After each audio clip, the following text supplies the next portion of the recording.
Okay, my name's Gerry Baldwin. I'm the Chief Exec of Hughes Youth Cafe and the manager of the Pavillion in Great Easterhouse. I've been involved with Hughes for 8.5 years now, and we're basically a drop-in for young people. Sorry. We drop in for young people 6 nights a week, and juniors 5 nights a week. We work in the schools, we do volunteer programmes, we work with families as much as we can. Intermittently, we have around 49 staff across 2 organisations, including the Pavillion and including volunteers.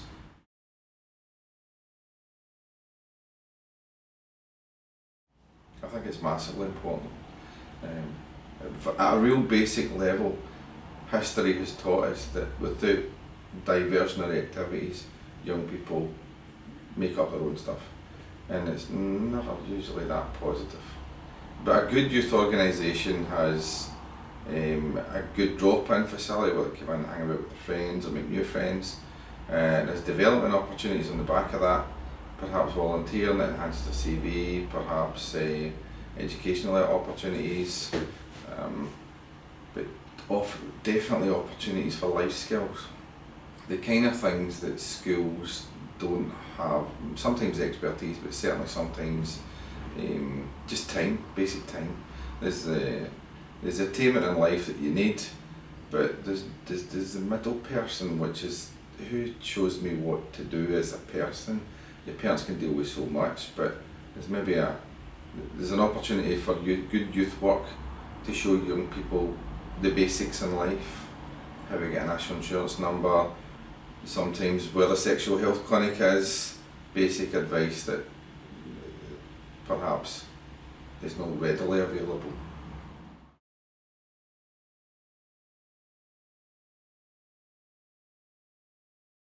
Historically, the young people that are fed back into the organisation, the basics are being as simple as being part of something, being part of an organisation, somebody who's looking after you, almost like the kind of old 80s comedy Cheers, where everybody knows your name and everybody knows who you are.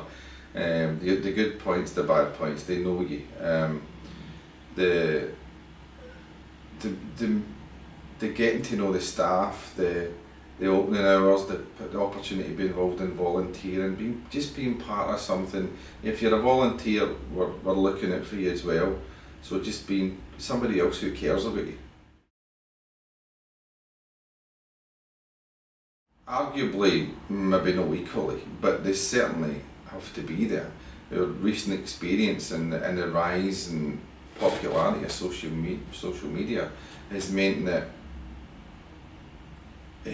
young people are better connected, they're better connected with each other, so rich and poor is less an issue, but social isolation is across the board.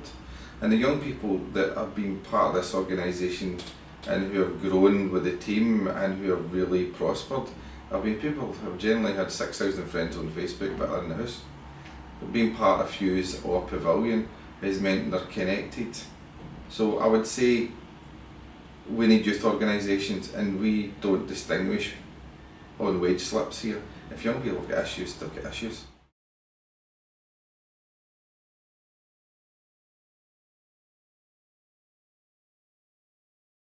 I think we're definitely a valuable partner. Major health organisations, if you'll use NHS for example, and maybe various departments and partnerships they've got, can be heavily restricted because they're so big that even something as easy as the kind of healthy plate they advertised.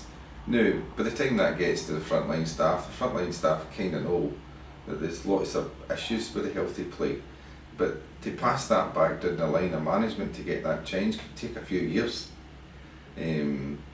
Whereas us, if you talk to me, I talk to the board, we change something, that could take 2 hours, and depend how it is. We could be the healthy, I would say we can deliver easier than health professionals, because they have their youth work is almost trained out of them. because they have a process, a delivery method, and a structure and a tool bag and a toolkit. We can be a bit softer, we can almost do it by stealth, we can introduce activities where they're learning without knowing, and we've done that on a number of occasions. We've even brought people in here and not even told them that they told the young people that were coming and just told them to set up and go and get them involved. I would like to think we're friendlier. Health professionals, if they're involved in the organisation, could dip in and dip out. Where our staff, if we build the capacity, can deliver, and is it easier to get the message? Probably. Do the young people take the message easier? Maybe, but at least they'll listen, maybe.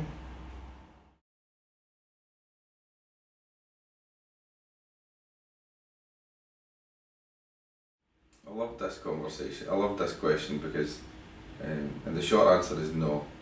And we're not even getting close to building up our young people as human beings. And there's a bigger partnership at play here. It's the schools, it's the parents, it's health professionals, it's youth work. We're not singing for the same hymn sheet. We're delivering different messages because we are, I would say, more mobile. If I asked any of the staff to go and do a bit of research and deliver a session on any of that, it would be more up to date than anything that the health professionals can do, and that's certainly not having a go. That goes back to my previous answer, which it takes a long time to change a perspective and change a structure. We would be more up to date, which makes it difficult if you're trying to work in a partnership. And there's huge psychological effects for health, food and diet. We've got a couple of programmes running at the moment that connect in. One of them's the Oral Health Project, which tries to talk to young people about diet, teeth, because it's a major issue, but we're trying to do that through drama. The government funded it. They were looking for different ideas, so we just threw drama at them. We'll deliver it through drama, and they said yes, so that's a 3-year programme. But that's not an easy task, because we'll be talking about the effects of sugary drinks, the energy drinks, their diet. I mean, at this point we've got a whole bunch of young people between the ages of 15 and 18. They overcome their tiredness by these drinks. So as well as kind of banning them for the workplace, we go through an educational process and trying to build it up for the bottom. Let's not do that to start with. Let's look at better sleeping patterns. Let's look at put phones down at appropriate time. Let's look at your whole diet, your whole lifestyle. We can't do that alone. This has got to be a universal message, and it's going to be working with young people and less preachery, and that's where everything kind of, a youth worker approach is different to a school approach, it's different to a NHS approach, and that makes that really, really difficult.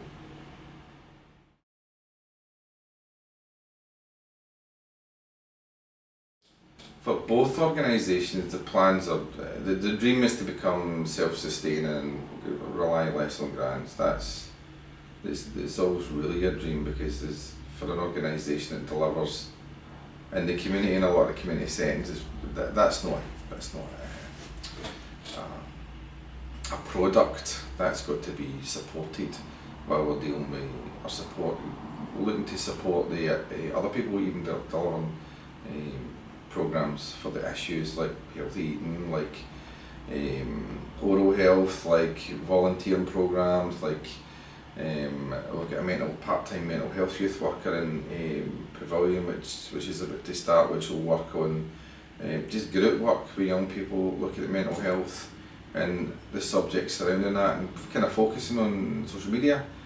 We just finished some work with a girls group, kind of phase 2. They're actually today they're away in a residential, and that's looked quite heavily at single sex issues, and it's been quite interesting because a lot of the things that you would think are old problems are still relevant, and it's relationships with partners at a very young age is very, very negative, and it's almost old school without demeaning it. You would have thought that abuse by partners wouldn't be happening at 13-year-old, but it started. So it's forced our thinking to educate them, and you're trying to educate young females in expectations of life and partnerships. And now we're developing a similar programme to have a boys group, so that we can talk to them about what their expectations should be and what what realistic expectations should be in their future partnerships, and the kind of do's and don'ts. So it's that knock-on effect. I believe, without blowing our trumpet, try to deal with the issues. We try and do youth work. It's no just a game of football, a game of pool, or a shot in the computer. We're trying to deal with issues. And there's lots of issues out there for young people.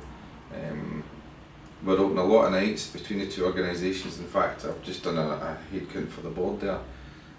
Weekly we've got 100 hours volunteering for young people. They contribute to the organisation.